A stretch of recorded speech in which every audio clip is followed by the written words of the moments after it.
j'espère que vous allez bien. Je suis heureuse de vous retrouver aujourd'hui pour vous présenter mes cousettes du mois de mai.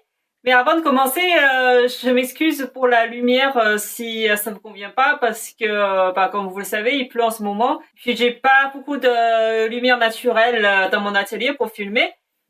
Là, j'ai déjà mis toutes les lampes que j'ai chez moi un peu partout pour éclairer mon visage. J'espère que ce sera suffisant, sinon je m'excuse d'avance.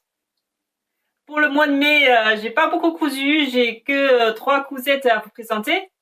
Donc, cette vidéo sera divisée en 2 parties. La première partie où je vais vous présenter mes cousettes.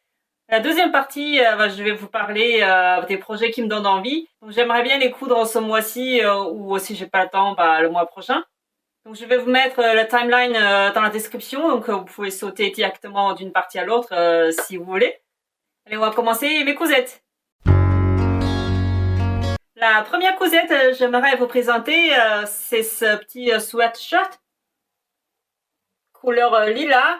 Le patron, ça vient de Closet Core Patterns. C'est une marque québécoise. Donc, ce qui est bien, c'est le patron, il est à la fois en français et en anglais. Avant, je connaissais pas du tout cette marque de patron. L'autre jour, j'ai vu une publication de ce sweat sur Instagram en couleur kaki, couleur uni. J'ai tout de suite craqué pour ce petit détail-là. Je le trouve super mignon. Jusqu'à présent, j'ai toujours cousu plus de tissu imprimé que de tissu uni parce que déjà pour cacher les fautes, je trouve les tissus imprimés, si on fait les petites fautes, ça se voit beaucoup moins.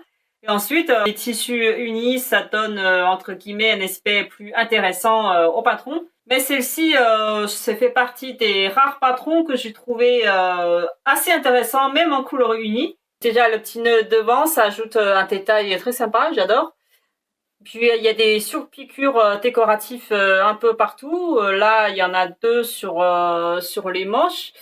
Vous pouvez ignorer mon niveau de couture parce que c'est pas tout à fait droit. Comme c'est la première fois je couds sur ma recouvreuse, je maîtrise pas tout à fait la machine, donc elle part hyper vite. Des fois, ça part en biais. Mais quand même, je trouve ça très sympa d'avoir des surpiqûres ici sur les 2 manches. Ensuite, il y a un surpiqûre tout le long sur l'encolure. Et puis sur le dos aussi, il y a une surpiqûre ici au milieu. C'est purement décoratif. En option, on peut faire une surpiqûre devant aussi quelque part. Je sais plus exactement où c'est, mais je l'ai pas fait parce que je trouve c'est déjà assez chargé comme détail. Et le tissu que j'ai utilisé, c'est le jogging chez Dresden-Stoffen. Le tissu, il est assez épais, donc ça donne un peu de difficulté au projet. Surtout quand on arrive à des endroits où il y a vraiment plusieurs couches d'épaisseur. Par exemple, la jointure ici, là, le milieu, là, la jointure devant, plus la bande, comment ça s'appelle, la bande en bas, quoi. Donc, il y a 4 épaisseurs qui doivent passer sous la surjeteuse. Au niveau puissance, il n'y a aucun souci. Ma surjeteuse, ça passe sans problème. Mais j'ai vraiment du mal à les asserrer sous le pied de biche. Donc pareil, quand je fais la surpiqûre, j'ai vraiment du mal à contrôler avec l'épaisseur. En dessous, c'est un peu plié. Donc j'ai vraiment du mal à le maintenir sur place parce que le pied de biche, ça a tendance de pousser. Et puis de le décaler pour que ça ne reste pas juste en dessous de la ligne. Je pense que c'est aussi à cause de cette épaisseur, j'ai beaucoup de mal à aligner les différentes coutures. Genre là et là, c'est pas aligné. Pourtant, j'ai essayé vraiment plein de fois. Mais comme je vous ai dit, comme le pied de biche a tendance de pousser l'épaisseur, je pense, au-dessus, de le pousser comme ça, de l'écraser. Et ça crée toujours un décalage. Moi, j'ai essayé peut-être 5 fois et puis je laisse tomber et puis je me dis de toute façon ça va pas trop se voir. Donc là, j'ai vraiment pas de solution miracle, mais je me dis quand même la solution doit exister parce que les sweats ça se coud toujours avec un tissu un peu épais. Il y a quand même des gens qui réussissent à les aligner donc si vous connaissez la technique ou l'astuce pour gérer ce genre de tissu, n'hésitez pas à me mettre en commentaire, ça m'intéresse grandement. J'ai dû recoudre au moins 5 fois aussi pour plus ou moins les aligner. Je pense qu'à la fin, je l'ai fait à la main. J'ai vraiment forcé cette ligne-là pour que ça soit un petit peu décalé. pour être aligné avec celle-ci. Parce que j'ai vraiment pas d'autre solution, quoi. Avec la surjeteuse, bah, ça pousse toujours le tissu. Et puis en termes d'erreur, j'en ai fait une ici, la bande devant là. Vous voyez ici, il y a une couture dans ma version, mais en fait il y en a pas dans la version d'origine. Que cette bande doit être coupée au pli. Mais globalement, je trouve que c'est pas incohérent avec le style du vêtement, parce qu'il y a déjà sur piqûre partout. En plus, comme ici, c'est foncé, je pense que ça va pas trop se voir. Pour ce projet, en fait, j'ai acheté le tissu Portcoat couleur lilas que j'aimerais utiliser au début pour l'encolure et le poignet. Mais finalement, je l'ai même pas fait parce que je trouve le tissu en soi, il est déjà assez extensible et je préfère que ça reste uni partout. Le nom de ce modèle s'appelle My Hand. Je vais vous mettre le nom à l'écran. Si vous allez sur Instagram, vous allez voir, bah, il y a des couleurs uniques, j'aime bien. Mais il y a aussi plein de gens qui cousent en couleur contraste, genre les manches ou la bande devant ou l'encolure. Il y a vraiment plein de combinaisons différentes. Peut-être la prochaine version, je vais coudre avec deux couleurs contrastantes. Puis pour le tissu, le jogging de chez Dradenstoffen, c'est vraiment de très bonne qualité, ça tient très chaud. Dedans, c'est vraiment tout doux, c'est gratté. Je l'ai déjà lavé deux fois et ça n'a pas bougé du tout. Si je refais le même sweat la prochaine fois, je pense que je vais réduire la longueur du lien devant parce que j'aimerais que ça soit un peu plus foncé sans que ça pende devant. Là, c'est pas très élégant.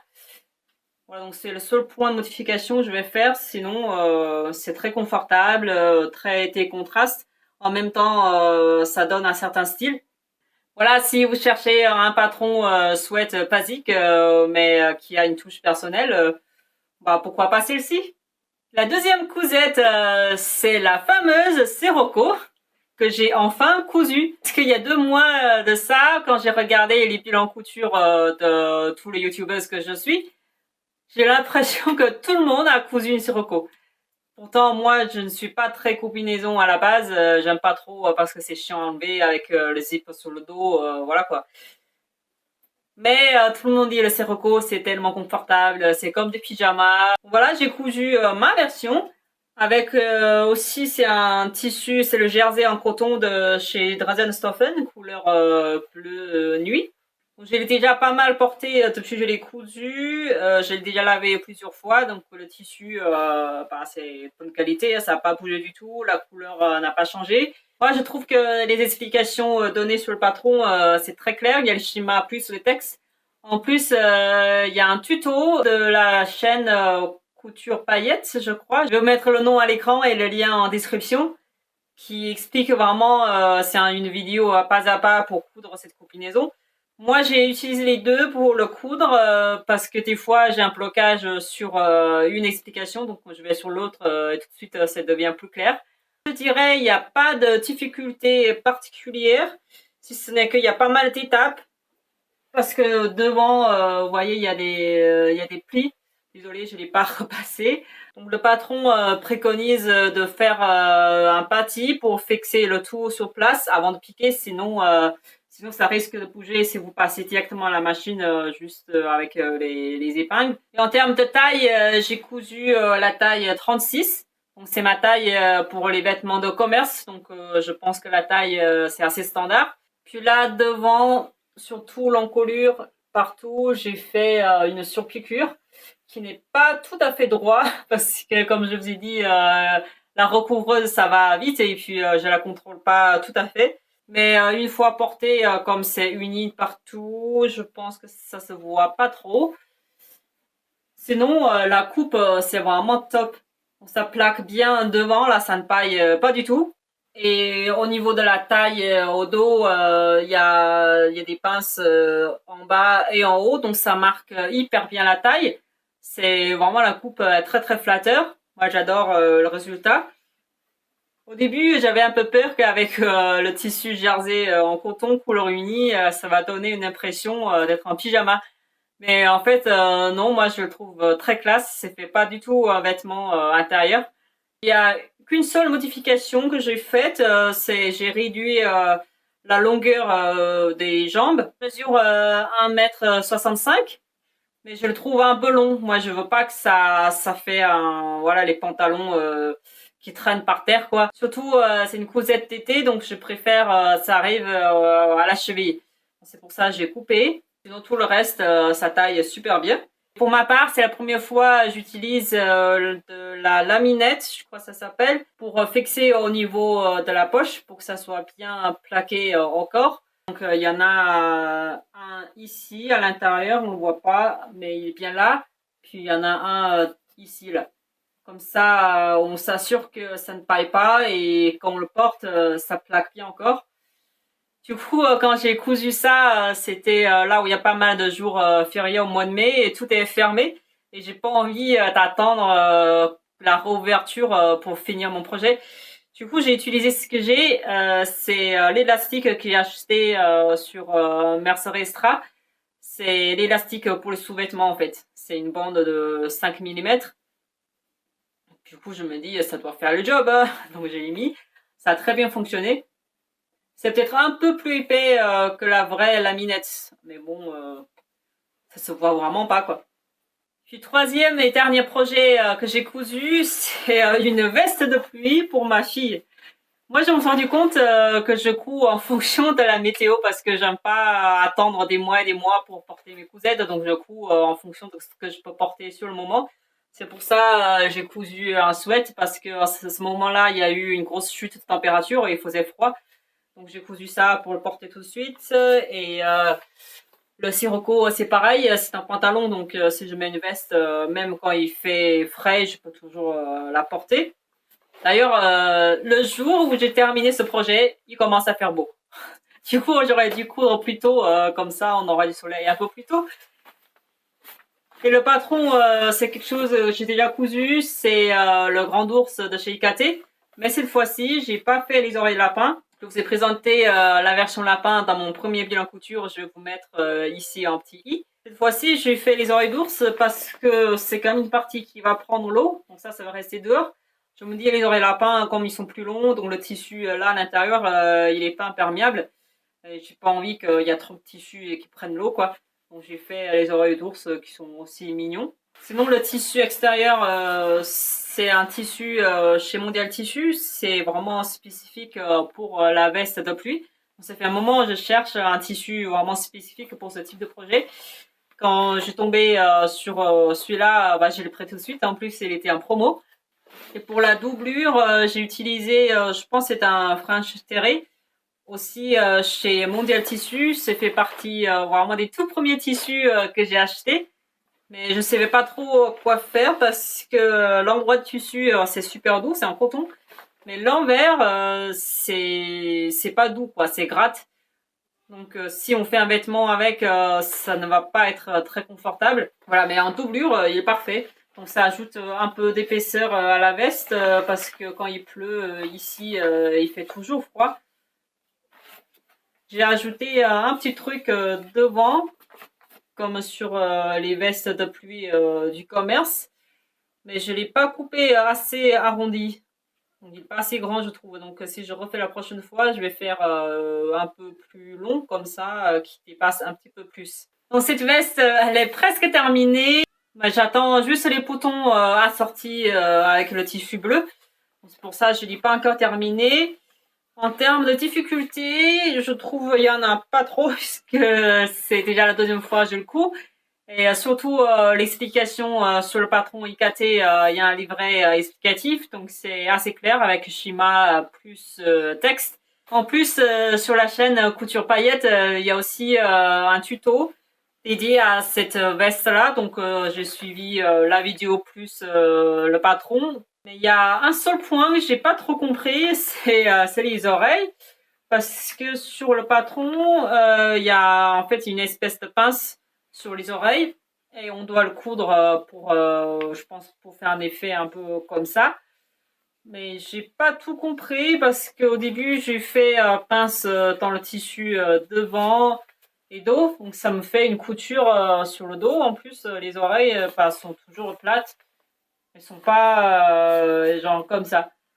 Donc je pense que j'ai dû rater un truc, j'ai pas tout compris. Mais bon, c'est pas grave, donc c'est aussi mignon comme ça. Puis en termes de modification, j'ai cousu la taille 3 ans, mais j'ai rallongé le bas pour, je sais plus, je pense que j'ai dû rajouter 10 centimètres. Parce que moi, je vois l'autre version, c'est la taille 3 ans non modifiée, mais ma fille, elle a 2 ans. Ça commence à être juste, ça arrive à peine au niveau des fesses. Comme c'est une veste pour la pluie, je préfère ça tombe un peu plus bas pour protéger un peu les jambes. Et en bas, je lui mets les potes pluie, donc elle est presque intégralement protégée. Après, avec le tissu, celle-ci, le tissu d'extérieur, le bleu, ça reste très fragile. En gros, si vous faites un trou, ça reste un trou, donc on peut pas trop se permettre de découdre et puis recoudre. Donc il faut bien calculer et puis réussir le premier coup. Même en le manipulant, ça fait des fois, ça fait des plis. Par exemple, quand j'ai cousu les oreilles, j'ai dû faire quelques essais et puis j'ai dû jeter le premier tissu parce que ça se voit trop, il y a des plis dessus. Ça c'est, j'ai redécoupé, heureusement ça prend pas beaucoup de tissu. Voilà, j'ai déjà fini mes 3 cousettes du mois de mai. J'espère j'aurai un peu plus de temps pour coudre au mois de juin parce que j'ai plein de projets en tête.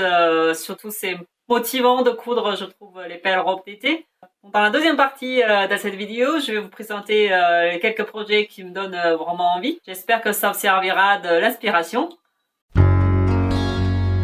Le premier projet que j'aimerais coudre, c'est ce McCause. C'est le numéro M7900.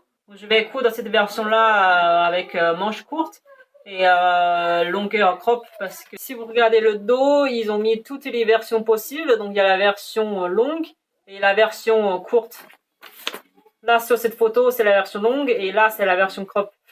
Je vais utiliser le tissu qui est pratiquement le même que le tissu présenté sur le papier. Celui-là, c'est un tissu en coton chez Drossenstoffen que j'ai acheté il y a longtemps. Il coûte vraiment pas cher, genre 3 € le mètre.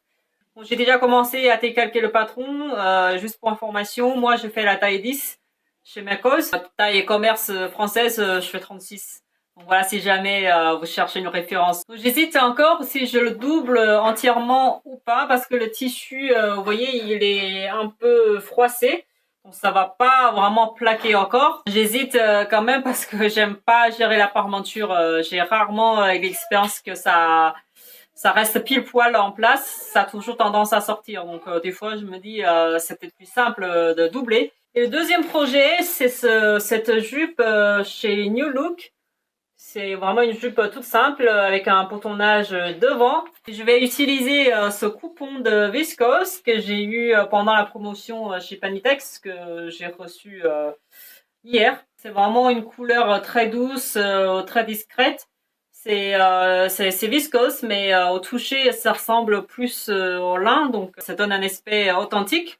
Après, je vais mettre tout simplement les petits boutons blanches nacrés pour vraiment rester au maximum dans du naturel. Après, le petit haut me plaît bien aussi. Peut-être si j'ai assez de temps, je vais aussi le coudre. Le troisième projet, je vais recoudre la combinaison Sirocco, mais en short cette fois-ci. Je vais utiliser le Scoopa que je vous ai présenté dans mon story Instagram le jour où j'ai reçu la commande. C'est aussi un coupon en promotion chez Coupon de Saint-Pierre. Il était à moins 50%, donc j'aime bien, c'est une couleur rouille, assez discrète, mais quand même avec une modification juste comme il faut, pas exagéré. Et il n'est pas très très extensible, donc j'espère que ça passe pour la Sirocco parce que cette combinaison demande quand même un tissu vraiment assez élastique. Le quatrième projet, c'est cette chemise de fibre moude sur la couverture.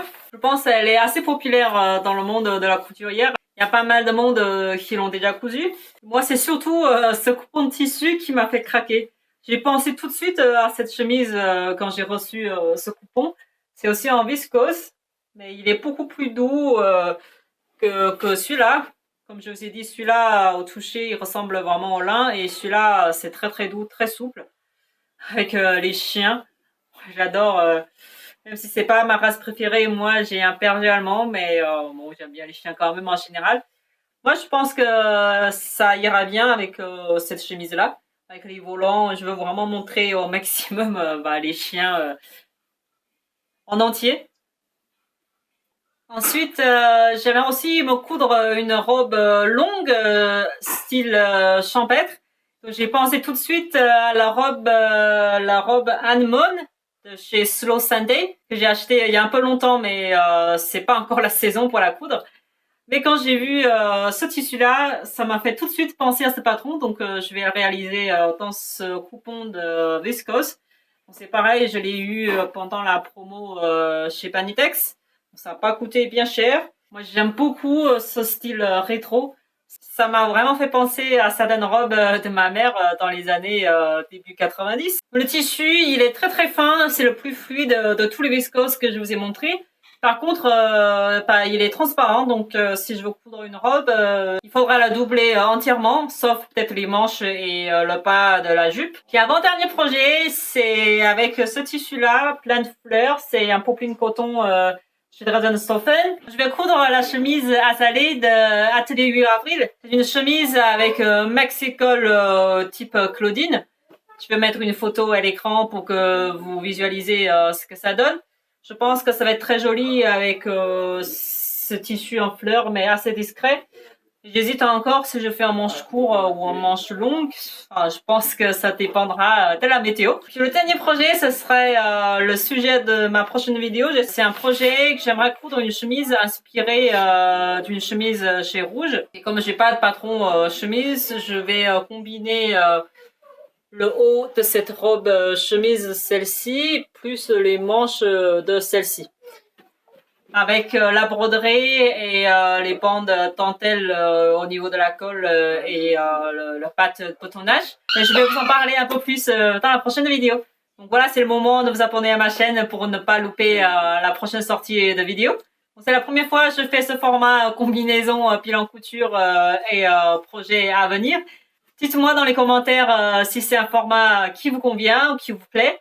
Et aussi, dites-moi en commentaire si l'éclairage et le son, etc. Vous convient. Voilà, en attendant la prochaine vidéo, prenez soin de vous et je vous dis à bientôt. Ciao!